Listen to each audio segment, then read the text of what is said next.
신정자매입니다. 적어도 구원 간증은 해야 될 것 같아서 나왔습니다. 저는 그 대학로 교회에 와서 그리고 이제 여태까지 모임에 있으면서 침례식을 많이 보고 구원 간증을 많이 들었는데요. 믿는 가정에서 자란 분들도 고등학교 때나 대학교 때 아니면 더 나이가 들어서 구원 받는 걸 보면서 저는 믿지 않는 가정에서 자란 것임에도 구원을 빨리 받았다는 걸 알았습니다. 그리고 어떤 분들은 말씀을 보다가 또는 성도들과 이렇게 교제하다가 이렇게 구원에 대한 확신을 하는 걸 보고 참 부러운 마음도 들었습니다. 왜냐하면 저는 성경 말씀은 하나도 모른 채 중학교 2학년 때 갑작스럽게 구원을 받았기 때문입니다. 그 유명한 요한복음 3장 16절 말씀이 뭔지도 몰랐고요. 복음을 믿기 전에 성경책을 읽어본 적이 없었습니다. 제가 죄인이라는 것을 가르쳐준 책은 성경책이 아니라 하이틴 로맨스라는 책이었습니다. 제 구원 간증은 너무나 단순하기 때문에 살을 좀 붙여서 이야기하겠습니다. 저희 아버지 직업이 육군 장교이셔가지고 어릴 때 강원도 철원, 양구, 경기도 용인, 대전 등 여러 도시로 이사를 다니다가 중학교 1학년 2학기 때 광주로 이사를 오게 되었습니다. 원래 저희 부모님 두 분 다 전라도 분이신데요. 제가 중학교 1학년이 돼서야 결국 광주에 정착을 하게 되었습니다. 저는 소심하고 굉장히 말이 없고 또래 친구들과 거의 친하지 않았고요. 부모님과도 대화가 없었습니다. 당시 저희 집에 세계 명작 소설 50권이 있었는데요. 제 유일한 낙은 집에 와서 세계 명작 소설을 보는 것이었습니다. 제인 에어, 폭풍의 언덕, 올리버 트위스트, 소공녀 등등 그런 스토리 있는 책들을 너무 좋아했고 그리고 나의 라임 오렌지 나무라는 책을 보고 많이 울었던 기억이 있습니다. 제 세대는 컴퓨터 세대가 아니라 그때는 남자애들은 무협지, 여자애들은 순정 만화를 많이 볼 때였어요. 이제 그러다가 제가 사춘기가 되면서 세계 명작 소설에서 순정 만화로 푹 빠졌는데요.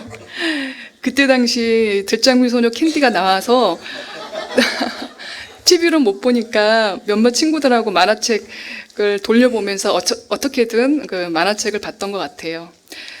그때까지도 복음을 접해본 적이 없었는데요.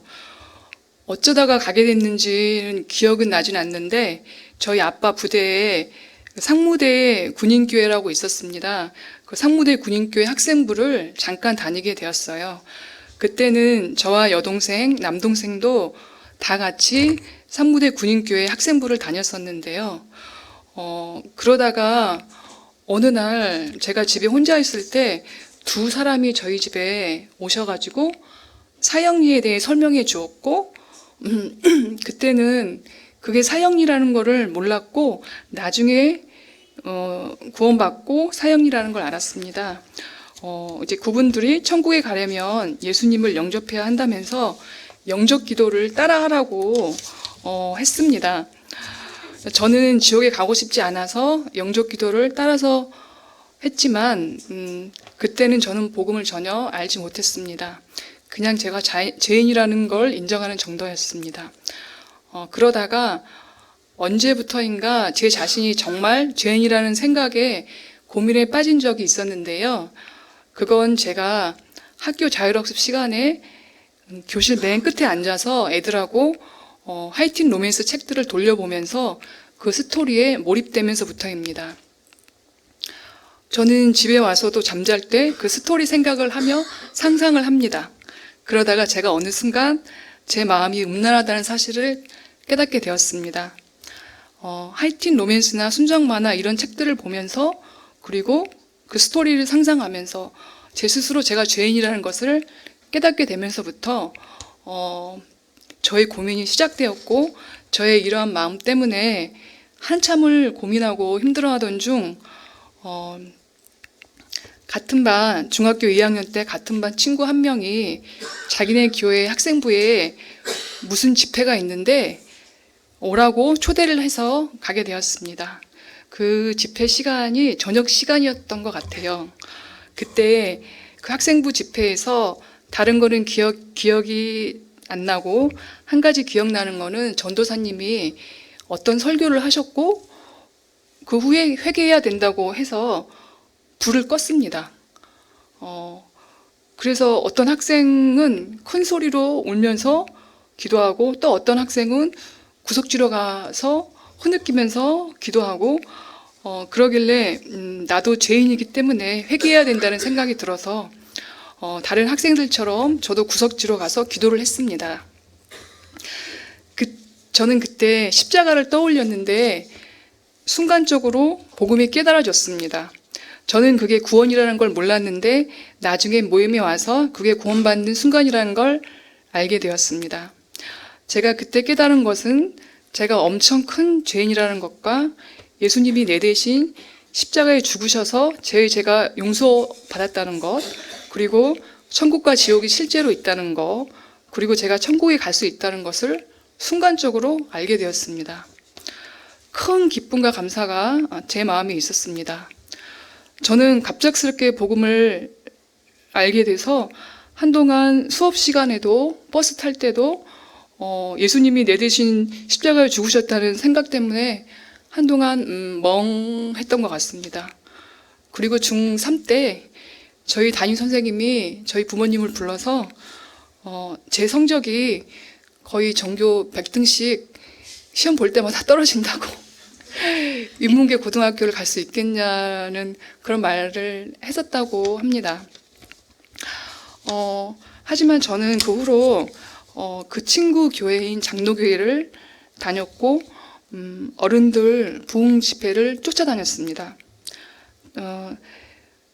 제가 기억하는 거로는 그 장로교회에 다니는 이렇게 분들한테 예수님이 십자가에서 죽으셨다, 내 대신 죽으셨다 그 얘기를 하면 뭐가 당연한 건데 뭐가 새롭냐는 식으로 다 알고 있는데 이제 그런 반응을 보였던 것 같아요. 그래서 저는 나만 몰랐구나 싶었습니다. 그리고 집에서는 부모님께서 중학생이 공부는 안 하고 부흥회를 쫓아다닌다고 미쳤다고 교회를 못 나가게 했습니다. 그러다가 제가 고등학교 1학년이 되면서 강주여고를 다니게 되었는데요. 어느 날 버스에서 상무대 군인교회에서 만났던 그 주일학교 교사였던 여자분을 만났습니다. 그분은 저한테 자기는 구원받은 지 얼마 안 되며 어려서부터 줄줄 외웠던 이사야서 53장 말씀을 이제야 깨달았다면서 본인 이야기를 하셨습니다. 그분은 자기는 모태신앙이며 주일학교 때 성경 암송대회에 나가면 항상 1등을 할 정도로 성경을 많이 암송하고 외우는 분이셨습니다. 그런데 그런 분이 자기가 이제 구원받은 지 얼마 안 되고 말씀을 깨달았다고 해서 저는 우아하게 생각했습니다. 그렇게 말씀하던 중 그 여자분이 자기 성경책을 저와 여동생에게 놔두고 버스에서 내렸습니다. 그래서 저희는 성경책을 돌려줘야 됐기에 그 여자분을 다시 만났습니다. 그분은 자신은 성경책을 남에게 놔둔 적이 없는데 이거는 하나님의 인도하심이라며 저와 여동생을 데리고 광주 동북교회로 데리고 갔습니다. 그렇게 저는 고등학교 1학년 때 모임으로 인도되었으며 얼마 안 가서 침례를 받았습니다. 여기까지가 저의 구원 간증입니다. 감사합니다.